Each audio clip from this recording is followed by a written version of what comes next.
ஒரு குட்டி கதை மக்களே. ஒரு கிராமத்தில் ஒரு சிறுவன் வாழ்ந்து வந்தான். அந்த கிராமத்தில் ஒரு மிகப்பெரிய மலை இருந்தது.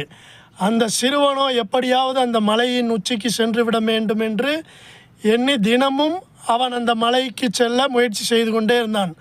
அந்த மலையில் மிகப்பெரிய பாறைகளும் சேரும் சகதியுமாகவும் மிகுந்த மரங்கள் நிறைந்த அடர்ந்த காடுகளாகவும் இருந்தது. ஒவ்வொரு நாளும் அவன் அந்த மலையேற முயற்சித்து கொண்டே இருந்தான். ஒரு சில நாட்களுக்கு பிறகு அவன் அந்த மலை உச்சியை சென்றடைந்து விட்டான். அந்த மலை உச்சியிலிருந்து அவன் அந்த கிராமத்தை பார்க்கும்போது அந்த கிராமம் அவனுக்கு சிறியதாக தோன்றியது.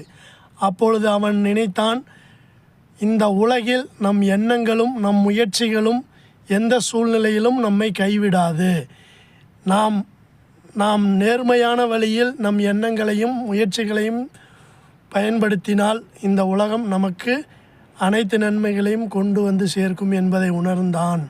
அதிலிருந்து அவனுக்கு எந்த கவலையும் இல்லாமல் நன்றாக வாழ்ந்தான். நாமும் அப்படித்தான். எந்த ஒரு செயலை ஆரம்பிக்கும் முன்னும் அதில் முழு நம்பிக்கையுடனும் முழு கவனத்துடன் செயல்பட்டால் நாம் நினைத்ததை சுலபமாக முடித்து விடலாம். நன்றி. வீடியோ பிடிச்சிருந்தா லைக் பண்ணுங்கள், மறக்காமல் சப்ஸ்கிரைப் பண்ணுங்கள்.